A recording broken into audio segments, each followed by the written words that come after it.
excellent today. I've been going live a lot this week. Got some thoughts that I've been sharing this week that I thought might be helpful for people as I think through lots of different things in my world and my universe. And in the concept of this is quit lying to yourself.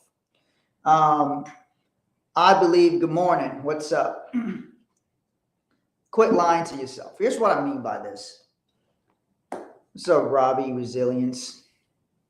Look, a lot of people navigate life. What's up, Arden? A lot of people navigate life, myself included. Everything I talk about, I'm guilty of, by the way. I've been guilty of it.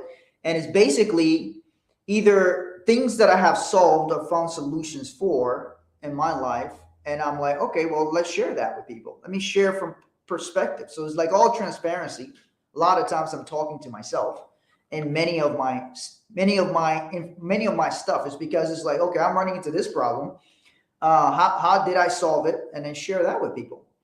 And because when people share things like that with me, that was helpful for me. So one of the things is like quit lying to yourself, particularly in many areas, particularly in areas of your finances.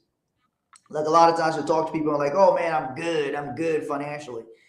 Dude, if you know you have goals and aspirations and things you want to do at a higher level, then you are not good financially if you are at a lower level than you want to be at. You are not good. There's nothing wrong with saying that. There's nothing wrong with saying, but by the way, you could be a millionaire and say, I hate my financial position. There is nothing wrong with that. If it is true. If it is true for you, there is nothing wrong with that.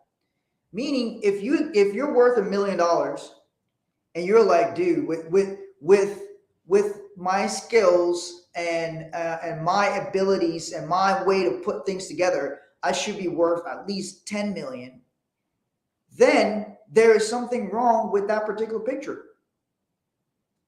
You're not comparing yourself to somebody else. You're comparing yourself to you. So then if you're like, well, I'm worth this, or I've got this, or I make this, and that's better than a bunch of other people. So, but deep down, you know that's below your potential, then you are effectively lying to yourself. If you're telling yourself you're okay with that and you're tricking yourself. And the reason why that happens is because society's got these kind of rules that they've got set up in which to tell you what you should be good with, what you should be okay with. If you want to drive to achieve higher and higher results, sometimes they say negative things to you. Sometimes it's your friends that say negative things to you. Sometimes it's your family. Jay-Z, I always talk about, I like Jay-Z. I like the things Jay-Z says. I like how he's conducted his business. I like how he's risen up, everything. I really like a lot of things Jay-Z talks about and how he operates. So he said he had an uncle. When he told his uncle, I'm going to sell 1 million records. His uncle told him, oh man, you can't sell 1 million records. And he told his uncle, no, you can't sell 1 million records. And so you'll hear it in his lyrics. He said, I sold 1 million records like 1 million times. So for him, selling 1 million records is nothing. So you got to understand perspective matters.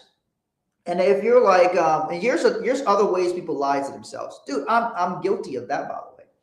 They're like, I want to get in good shape. I want to get in good shape, right? Like that's the target. I want to get in good shape, whatever that is for you. And then they go and eat crappy food. So one of those things got to be true. Either you're somebody who don't want to get in shape because you're eating crappy food, or you do want to get into shape and then you enforce your discipline. So if you say, I want to get into shape, but you eat crappy food, it means you're lying to yourself. You don't really want to get into shape because your habits are not demonstrating that that's what you want. You'll see it across, you'll look at across, it's just observe this, the things I'm talking about. Arden says, very guilty of that. Dude, I'm guilty of it. Like crazy, and I hate it. I've been guilty of that. I'm like, I've got a trainer. I pay for macros coaching. Trainer trains on macros, helps me map out my macros, how much protein, carbs, and fat it needs to have, but track everything through an app. What's up, Mr. Billion? I see you, man. Make sure you guys check him out. He's dropping some amazing stuff. I see all the different things you're doing. Great family, all that. So you got to be congruent with what you're operating with. So if you're like, hey, I want to be in great shape, but then your discipline itself is out, you're lying to yourself. I've been guilty of lying to myself. I'm like my trainer. That's what I was talking about. My trainer makes workouts for me, and she makes workouts for me, and it's in an app that I follow 5 days a week. So I'm programmed for 5 days a week. There are weeks where I do not go 5 days a week. So if I say I'm somebody who goes 5 days a week and I don't do it, I am lying to myself. You understand? If I say I'm somebody who goes out and works out 5 days a week, and I'm somebody who makes this money, and I'm somebody who does this, and I conduct my business this way, then I need to do it. If I don't do it, then I'm making a liar out of myself. I'm lying to myself. So I need to say, I'm not somebody who works out 5 days a week. I'm somebody who works out 1 day a week or 2 days a week or whatever the shit is. So don't lie to yourself. Don't mind fuck yourself. Okay? Okay? Dude, it's all a mind fuck. You're fucking with yourself. You're telling yourself you're doing something that you're not doing. And if you're not doing it, just be like, I'm not fucking doing it. Like if you're like, I'm getting in shape, but you're eating terribly. You're not getting in shape. You're eating terribly. So look at yourself in the mirror and be like, dude, I'm fucking eating terribly. I know it. I'm messing up. Either I'm going to keep doing that or I'm going to switch it up. So don't, in your finances, discipline, consistency is key. Easier said than done. Dude, here's what I have accepted. Here's what I've accepted to be true on this particular planet. This planet is a crazy place. This is an insane place. I grew up in a war zone. I was born in Liberia, West Africa. It was a freaking war zone. Since I was 5 years old, it was a war. Up to my teenage years, fucking war going on all the time. Interrupts your school. You can't go to school. Shooting, people killed in front of you. All shit like that, dude. It was crazy. It was insane just to even think about it. I had a grenade through in my yard. All kinds of stuff happened. Wild times, crazy, intense times. The planet, there's a lot of insanity on the planet. And you're trying to push through, make some things happen, survive, make it a higher level. You got to realize it's a tough place to be. Okay, the elements are fucking with you.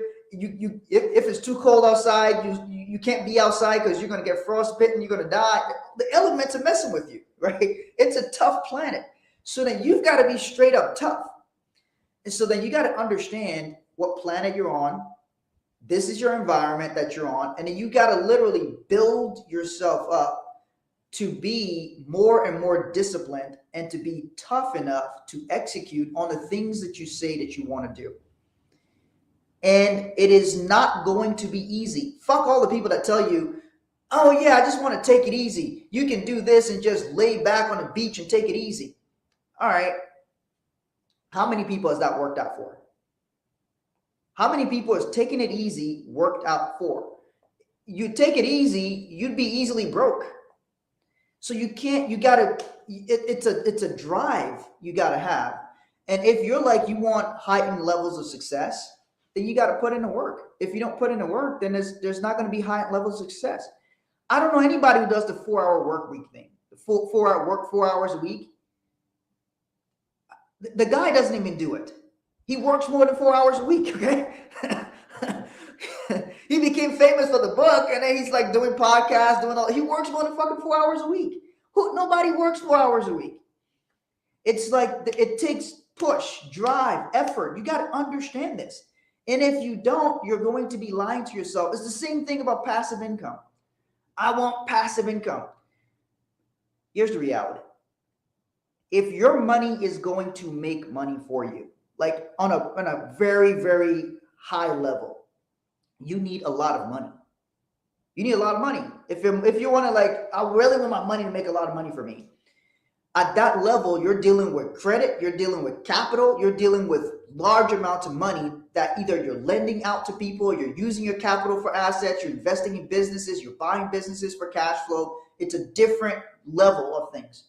When you're on the come up, your focus has to be on making money and leveraging your capital, leveraging your credit, these different things so you can make more money. And then you can have more money to put to work. So you can't do the common things everybody else is doing. And then passive income doesn't start off passive. Okay, everybody wants to buy real estate. It doesn't just start off passive. It starts off with you actively learning how to do it. So you invest in the mindset and education. Nobody can take this away from you, by the way. Unless you get like dementia and you forget your shit. Nobody can steal what's in here. Nobody. And nobody knows what's in here either. Nobody knows how capable you are, how sharp you are, how lethal you are. Nobody knows that except for you. And the way to know that is by your execution. Be known for your execution. Be known for what you produce, what your results are. And by the way, we don't even do a good enough job. I personally don't think we do a good enough job promoting our wins, which is why I started posting about our wins more, different ways we help our clients, all of that. For those of you who are new here or don't know me, my name is Martin Matthews. I'm an immigrant to America. I own a financial business, so we do lots of different financial things for people: private investments, credit, capital, lending, business financing, all these different things, alternative investments, all kinds of different stuff, right? So we talk to, and I've been doing this for a long time. Before we even got on social media, I'm not a coach. I'm an operator, meaning I have a business, multiple businesses that I operate and run my businesses. And then I use social media to share what we're doing because I found that it is a beneficial way to connect with people. It is an outflow point for people to get to know us and what we're doing. So that's why I go on social media and share some of these different things. And it allows people to know you. There's people who reach out to me and be like, hey, I've been watching you for years. They never commented, never said anything. They're like, dude, I've been watching you for years. And the way I know that they're telling the truth and not like bullshitting is they will say, you said X, X, and X. You said X, Y, Z, and that really resonated with me. I'm like, dude, this guy's actually been watching us for years. So you want your consistency, but then it comes down to your results. People want to first see that you're consistent in anything that you're doing. Is this person consistently doing this? Then from there, like, okay, so I see them always talking about this and doing this. Do they have any results? And then once they see that you're consistent and they see that you're competent, then they want to work with you. Then they want to do business with you. Because there's a lot of people who are consistent, but they're not competent. Good morning. What's up, SMB Music? They're consistent, but they're not competent. You could be consistent at your job at McDonald's and be completely incompetent. Yeah, I show up on my job, I work, but I'm not competent at it, so I just stay working. And nothing against McDonald's, but understand you could be consistent at something and not competent at it. So competency means you can get a result. So when you are an executive in your life. By the way, if you didn't know about this, be aware. You are an executive of your life. You are the chief executive of your life. You are also the executive over your money. So the word executive comes from the word execute. Execute means to get something done, to get it, to kill it. That's what execute means. So if you're an executive, your job is to get shit done. Now, there's an interesting thing of being an executive, especially if you're a business owner. I was talking to some business owners. We got a group where we discuss with business owners, group of peers and stuff like that. And they were talking about hiring people. When to know it's time to hire people. If you're an executive, you have to be able to get things done, not only on your own. You have to be able to get things done through other people. We use something in our business called Hubbard Management System. So it's an administrative system that how we run and operate our business. We keep stats in our business. Every Thursday, my business week ends at 2 p.m. Thursdays. So everybody in our business has stats. Everybody knows what the stats are. They know what condition their activity's in, all that kind of stuff, right? So in there, he says one of the greatest tricks in the universe is trying to get things done through other people. I was very bad at that, even as a kid, dude. I was like, dude, I couldn't communicate what I wanted well, and so I was like, dude, I'll just do it myself. I'll just do it myself. You might be guilty of that.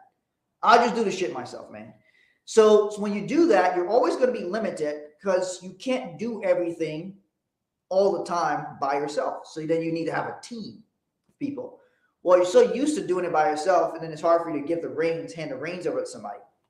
So I appreciate that, Arden Financias. Share a lot of your stuff here. You have some great knowledge. Love what you say about it. You guys just say good shit. So look, dude, I just keep it real. Tell people my real life, my real experiences, what's happening in my world, and hope you can benefit from some of that. And over the years, I've acquired some skills in a particular area. And part of my skills involves the financial arena. That's where a lot of my skill set lies. The financial arena, understanding and putting together concepts, strategies, and executing on that in the financial arenas. Portuguese.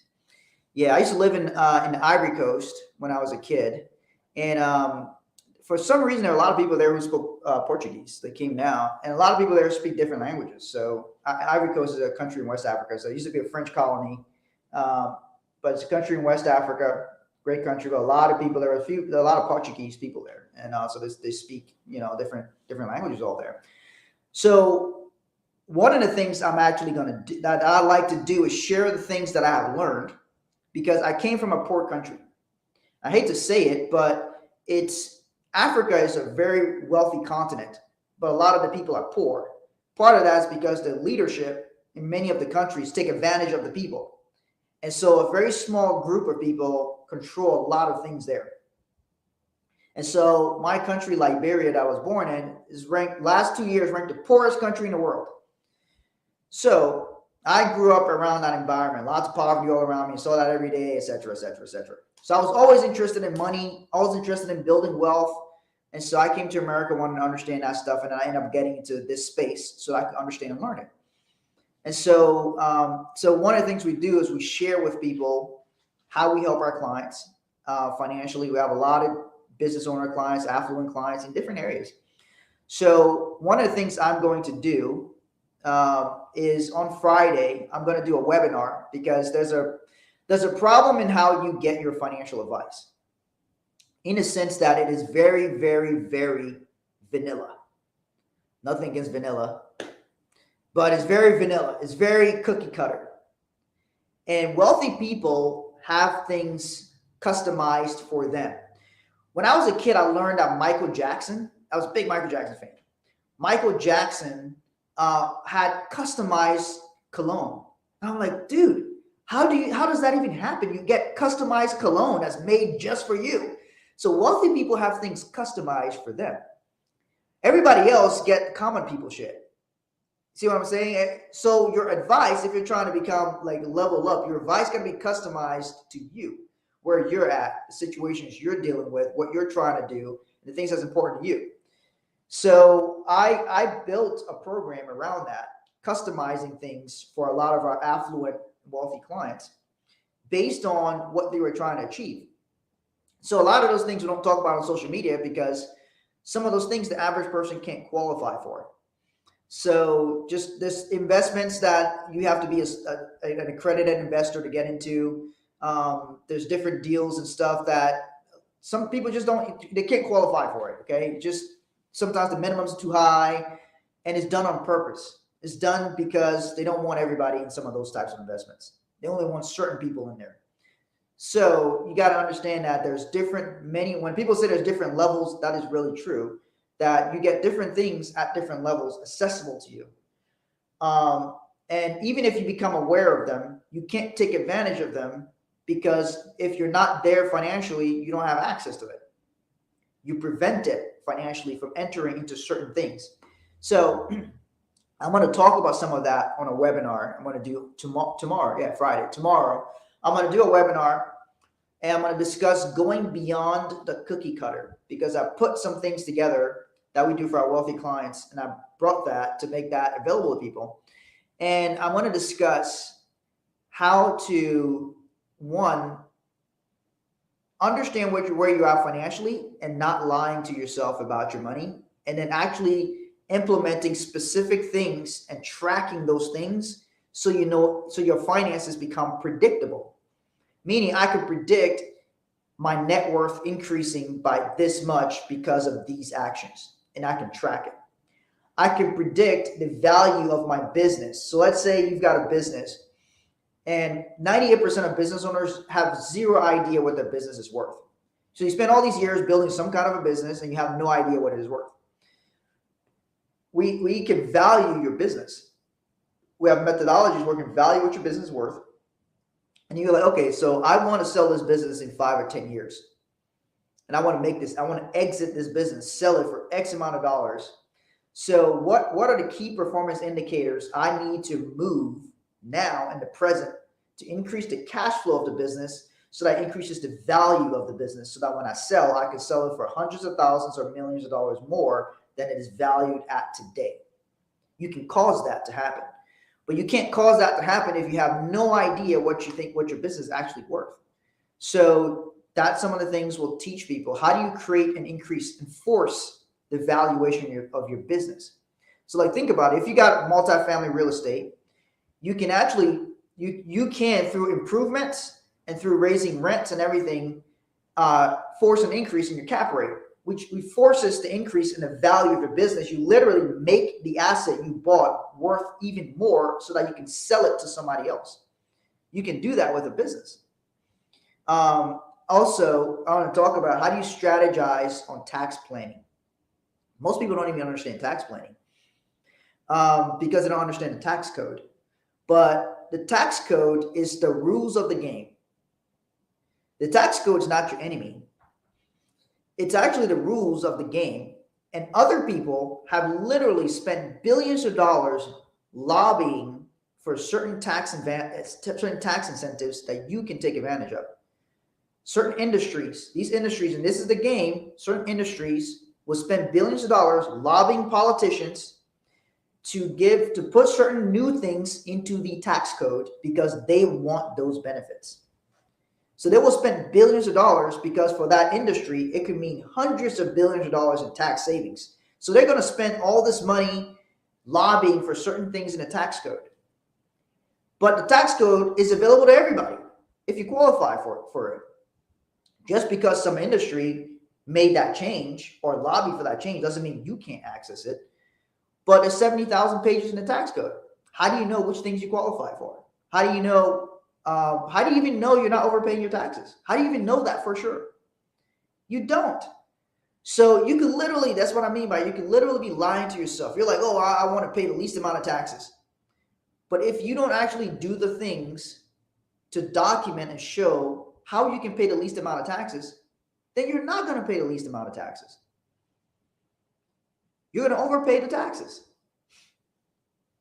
So I'm going to talk about those things in our webinar. How do you move beyond like the cookie cutter advice, the cookie cutter things that you get told, put your money into this fund for the next 30 years with no control. You're not causing anything to happen with it. You just literally put your money in some random thing. You could be investing in things that go completely against your beliefs. You could be like, I'm against X, but I'm going to put my money in my retirement account, and I have zero idea if my money is going to help companies that sell X. That's not a line. That's incongruent. Like literally, you have people who are against certain things, but in their retirement accounts are investing in funds that literally invest in that industry. So you're not even aligned. You get it? This is how it is. So if you want to hop in on our webinar, I'm going to do. It's not going to be streamed on social media. It's only going to be for the people on the webinar. I'm going to do it tomorrow at noon Eastern time, so you can hop on, see some of the different things we talk about, different ways we help our clients. Because I can't share my screen with you on a Instagram live, to where you can actually like focus and see, okay, so here's how this works, here's how this works. So I can only kind of describe things to you, but like for you to really understand concepts, financial concepts, and here's why you want to look at things differently, all of that, you gotta sit through a webinar or some concept like that to get it. Okay, so understand that those are some other things. Born in Brazil, politics have been horrible, rich get richer. That's everywhere on this planet. Everywhere on this planet, rich people get richer. The middle class is a myth. There's the myth of the middle class. I don't know anybody who's like, yes, I'm middle class, and actually feels like they're getting somewhere. I don't know anybody who says to me, yes, I'm for sure middle class, and I'm moving up, I'm middle class. Either they're feeling, if you're honest with yourself, you're like, dude, I'm behind. I need to like level up. I need to get to the next level. And I assure you, if you're not a millionaire yet, when you become a millionaire, it's not going to feel like you're a millionaire. It's not going to feel like shit. I'm sorry to ruin it for you.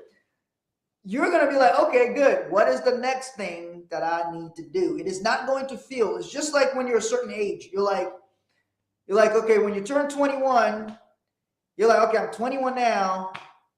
Still feel the same fucking same. When I was 20 yesterday, it's not, what it is you have to continually rise to the next thing and the next thing and the next thing. It's like and then you accept that. I remember when I was trying to make my first $100,000 in business, and and then I had a mentor. The guy was like, this was years ago. Oh my God. He was like, and I was like struggling. Oh damn, I was trying to make it. And I would like get close and I wouldn't fucking make it. And then he was like, when you make $100,000, you realize how little that is. And I was like, oh my God, please let me make it and find out for myself. and then that's what happens. So what it is you've got to get the mindset necessary for understanding the middle class is a myth. And the middle class is shrinking. They're not really the middle class anymore. They're shrinking, and they shoulder the tax bill for America. They work hard, follow the rules for the most part, yet those rules don't get them where they're trying to go. So the vast majority of people in America, you've got some people who are poor. They're poor. They don't pay much taxes. They get some government assistance. And there's millions of those people, okay? And that's where they are. There's many reasons for that, but that's where they are. And you got very wealthy people who can move things, impact things, make changes, right? You've got these people that's in the middle. I don't really call them middle class. They're just people in the middle who are supporting the country. And they work really, really hard. Really hard. Some of them got 2 jobs, working hard, trying to make shit happen. Some of them are single moms, they're hustling. They got to take care of their kids and work and produce. They're single dads, all these different things. And they're just getting squeezed all the time. And the shit is frustrating to them. Because I talk to them all the time. And it's frustrating. And the only way that you move beyond that is you have to stop lying to yourself that it's okay. It's not fucking okay. When I came to America, what I told myself was I'm behind, because I didn't grow up here. I was like, dude, I'm behind everybody. So I worked really, really hard. And I wasn't trying to be comfortable. I took the bus to work. I used to live in Minnesota in the snow. I remember one time in the snow, I was at the bus stop. And this one, it was like blizzard out, man. This guy saw me at the bus stop and felt so sorry for me. He like turned around and came back. He's like, dude, where you go? Where are you trying to go? I'm like, trying to get to work. So I used to work at the Mall of America. It's the largest indoor mall in America. At a department store at the Mall of America. And that guy literally turned around. It was like a blizzard, snowing, all that. And he drove me to work. And I was like so happy and thankful. But I was like, dude, I can't afford to buy a car. I didn't even know I could. At the time, I could afford to buy a car. I just didn't know it. I thought you had to be rich to buy this stuff. I thought I needed to have $20,000, $30,000 saved in order just to buy a car. So I was like saving all my money. And then one day, they put up the sales. We used to make, in my department I worked in, we used to make 10% commission. And then one day they put up this whiteboard, and then they put our sales up. And that was the most that was one of the, it was a messed up day for me. And the reason it was a messed up day for me is because this whole time I'm thinking, I'm behind everybody. I'm telling myself, I'm behind. I gotta like catch up. These people are making so much more money than me. I gotta like work harder. So I'm like hustling. And then they put up this board that shows our sales. And then I'm like number 2 in the department. There's one guy who was like always number 1. He was like he and I would sometimes alternate, but he was like, he crushed it all the time. He was like always number 1, and he just lived for that fucking department.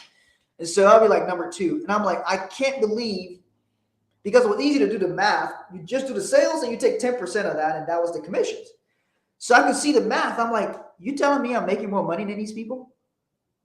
And I was like, and I'm taking a bus? And I was like, holy shit.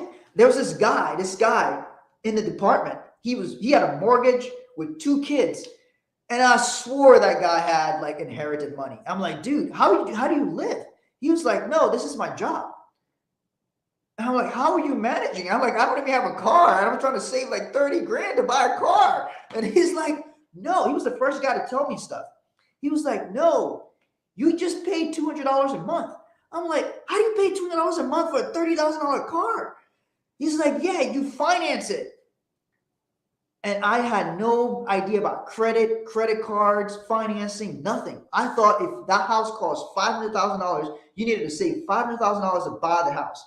And you needed to save $30,000 to buy the car. So I bought I was so scared of borrowing money. I was so scared of debt. So I'm like, if I owe people in America and I can't pay them back, they're going to send me back to Africa. So I was like terrified.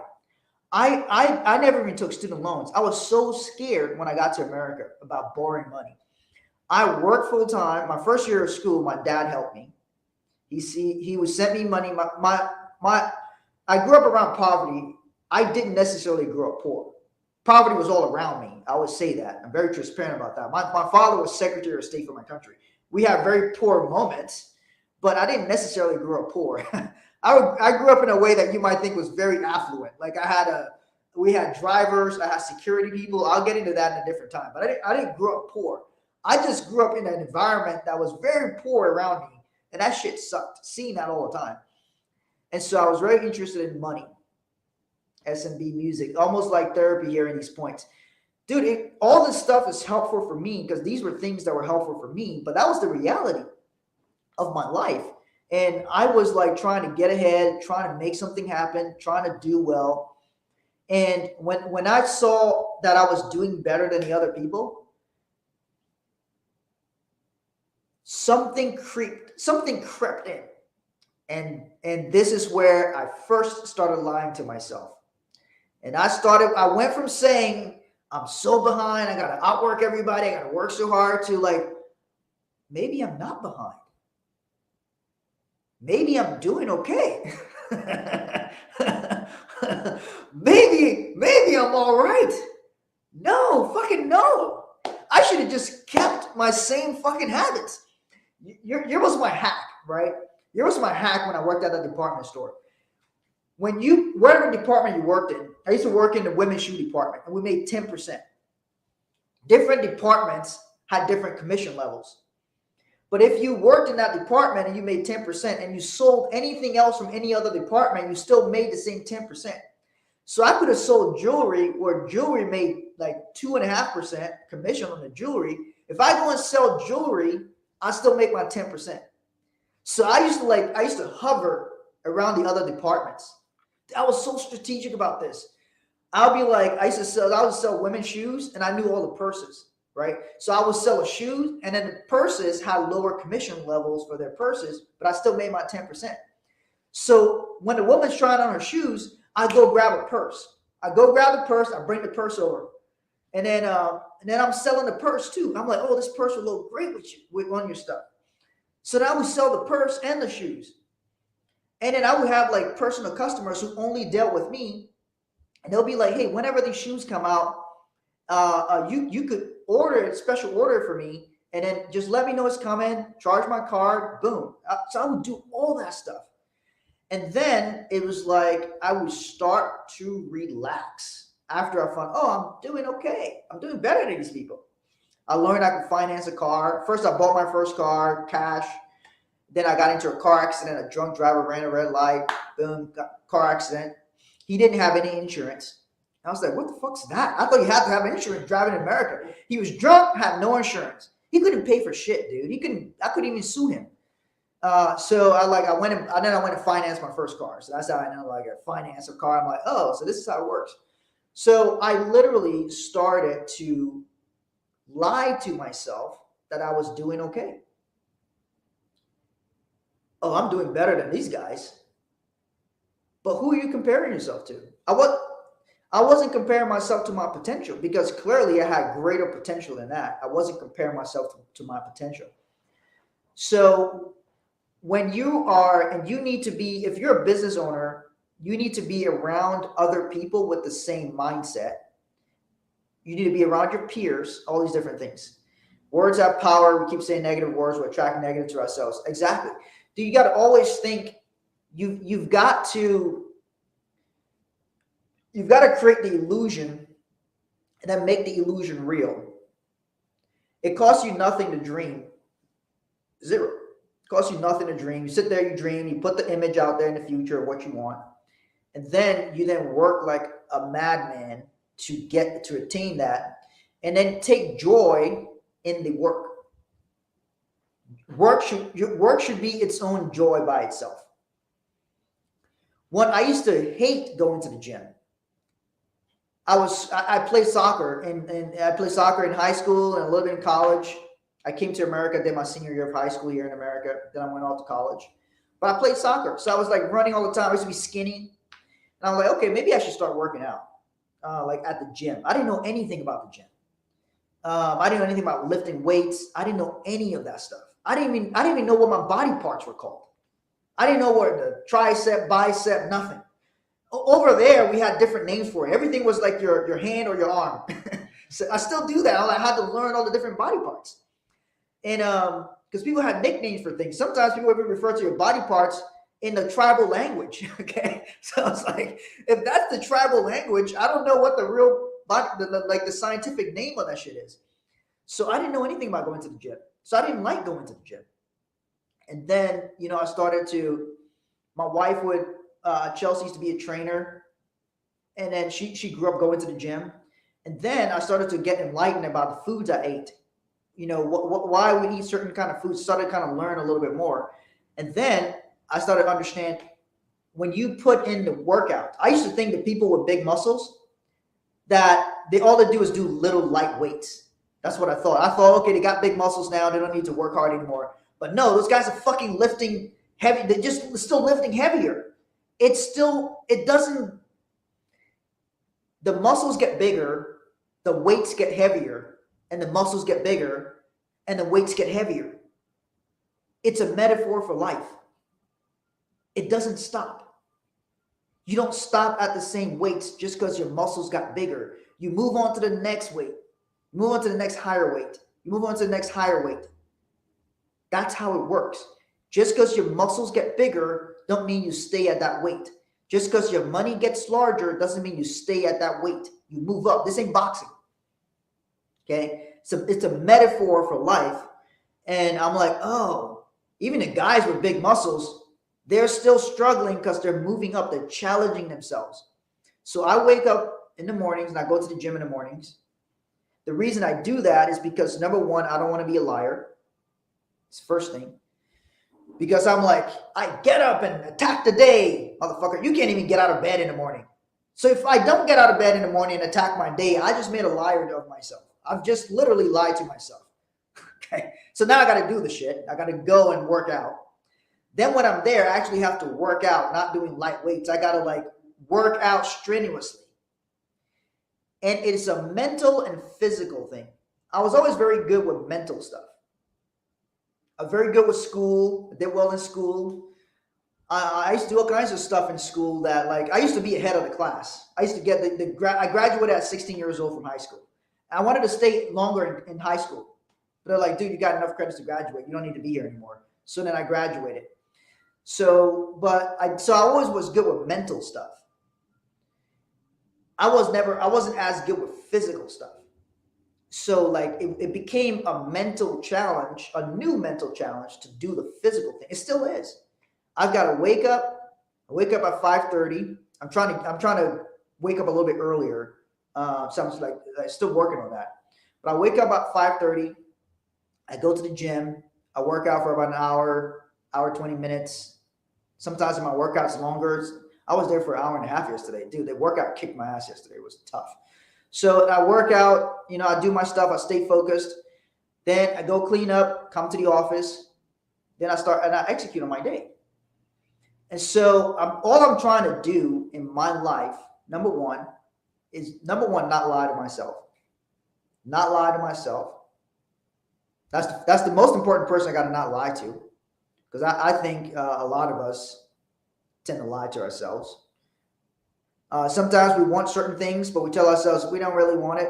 No, dude, you want that thing. Don't act like you don't want it. I don't need $1 million. Nah, dude, you know you want the fucking $1 million. Don't fucking lie to me, because if you lie about that, I know you're lying to yourself. And if you're lying to yourself, I know you're gonna be lying to me. So don't be like, oh, I don't need all that stuff in my life. Yes, you do. I don't want to fly first class. Yes, you fucking do. Yes, you do. You want to fly first class. I want to fly the private jets. Yes, that's good. So that's the thing. Just be honest about what you want. And men, by the way, this is a word for the men. I'm going to wrap up here. Make sure I'm doing a webinar tomorrow. I want to talk about moving beyond the cookie cutter financial advice, how to think strategically, and why you need to tailor your financial plan to be customized to you. Not like the masses, not what everybody else is doing, specific to you, okay? And for the men, by the way, whatever your desires are, right? You want to be disciplined. You don't want to be undisciplined with your vices. Meaning, I barely drink. I don't drink coffee. I barely drink alcohol.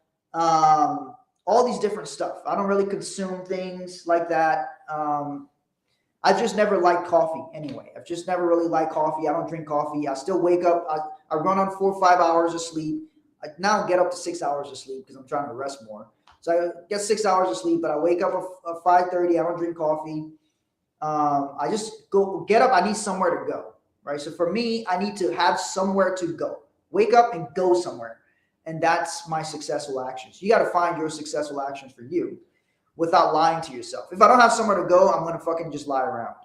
I need somewhere outside where I have to get up, brush my teeth, change my clothes, and go somewhere. That's been so my gym is the place I like to go. I'm actually at the gym right now. Body's saying no, fucking push my mindset. Dude, that's the perfect time. When your body's like not trying to cooperate and you've got to like mentally like do it. And that's your mental challenge. Like, can you push through without hurting yourself? Okay. Don't hurt yourself, but can you push through I had to do that today. Dude, I wanted to give up. I wanted to give up on the last set. I had like 3 supersets I had to do I wanted to give up on the last fucking set. I'm like, dude, how are you going to give up on the last set, dude? You've been here for like an hour and 20 minutes. How are you going to fucking give up on the last set? What are you going to say to people? I worked out today, but no, you fucking gave up on the last set, you lying motherfucker. So understand, I'm just keeping it real to you. And if you don't like my cursing, I apologize for nothing. That's how I'm communicating to you. Sometimes people need that for it to resonate. If I were trying to be all proper, I would be incongruent with how I really am.